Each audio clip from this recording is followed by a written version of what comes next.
প্রতিদিনই কোনো না কোনো সভায় তো যাই।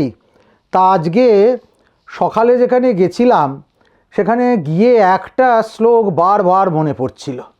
তা সেই সভার কথাটার উল্লেখ করলাম না, সবার বেইজ্জত করছি না, কিন্তু শ্লোকটা আমি শোনাবো আমার অনুরাগীদের। তো কী সেই শ্লোকটা?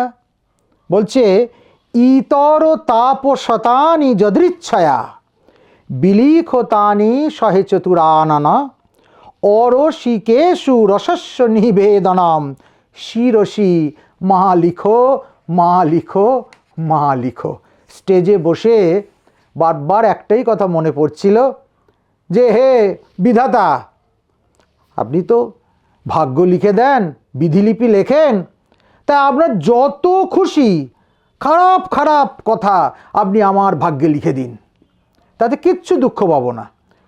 যা মনে পড়ছে না আমায় জিজ্ঞেস করুন, আমি বলে দেবো, সেটাও লিখে দিন।